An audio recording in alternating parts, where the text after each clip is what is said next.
साथियों, आज का हमारा विषय संख्या पद्धति पर आधारित है। तो अगर हमें गणित को अच्छे तरीके से समझना है तो संख्या पद्धति को समझना बहुत ही आवश्यक है। तो जिसके अंतर्गत कुछ चीजें बेसिक चीज हैं, सबसे पहले हमें वो बेसिक चीज पता होना चाहिए, उसी के बाद हम मैथ को अच्छे तरीके से गणित को कर सकते हैं। तो सबसे पहले आती है उसमें संख्या। तो हमें पता होना चाहिए संख्या क्या है। तो हमें किसी भी चीज की या कोई भी वस्तु कितनी है, तो जिस चीज से हमें ये बोध हो कि हमें जो वस्तु दी गई है, हमारे सामने वस्तु है, वो कितनी है, तो इसी को हम संख्या कहते हैं। जैसे कि देखिए मेरे पास कुछ पेन है, 1 2 3 4 5 6।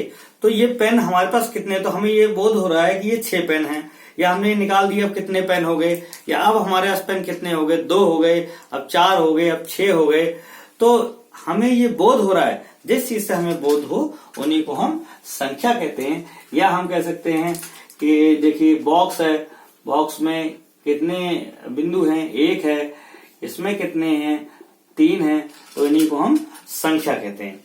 अब दूसरी बात आती है कि संख्यांक। तो संख्याओं को प्रदर्शित करने के लिए जिन संकेतों का हम प्रयोग करते हैं उनको हम संख्यांक कहते हैं। 3 4 5। तो देखिए जैसे कि हम नंबर्स लिखेंगे 1 2 3 4 5, या हिंदी की गिनतियां हैं 1 2 3 4 5, इस तरीके जो भी संख्या है, ये इनके द्वारा हम अंकों को प्रदर्शित कर रहे हैं, संख्याओं को प्रदर्शित कर रहे हैं, तो ये संख्यांक कहलाते हैं। अब सबसे पहली बात आती है कि प्राकृतिक संख्या। इसमें जो सबसे पहली आती है परिभाषा प्राकृतिक संख्या है या नेचुरल नंबर्स। तो जो गिनती करने वाली संख्याएं होती हैं उनको ही हम प्राकृतिक संख्याएं कहते हैं। जैसे 1 2 3 4 5, तो ये सभी संख्याएं जो हैं प्राकृतिक संख्याएं हैं।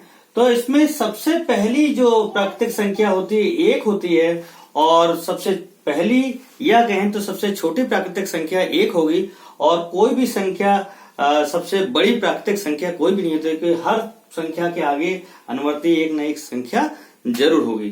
तो प्रकृति में अगर हम किसी भी चीज है, हम किसी गिनती करना चाहते हैं तो 1 से स्टार्ट होगी। ये 1 है, 2 है, 3 है, तो ये सभी संख्याएं 1 से लेकर जितनी भी संख्या आएंगी वो सब प्राकृतिक संख्या आएंगी।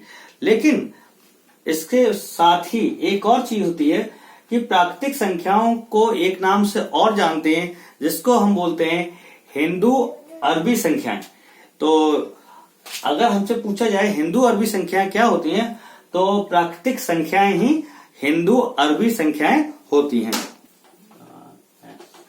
तो ये जो है, अगर कहीं किसी कंपटीशन में पूछ लिया जाता है कि हिंदू अरबी संख्याएं क्या होती हैं, या इससे रिलेटेड कोई भी क्वेश्चन आ जाए, तो आप समझ जाइए कि हिंदू अरबी संख्याएं ही प्राकृतिक संख्याएं हैं।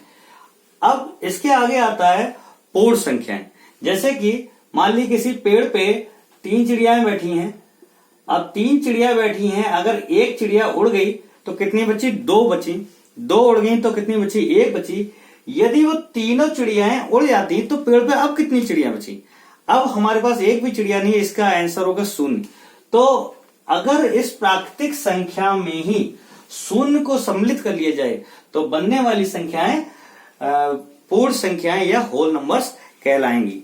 तो देखिए ये है 1 2 3 4 5, ये संख्याएं हैं। जैसे ही हमने इसमें 0 को सम्मिलित कर लिया तो ये सभी संख्याएं पूर्ण संख्याएं कहलाएंगी।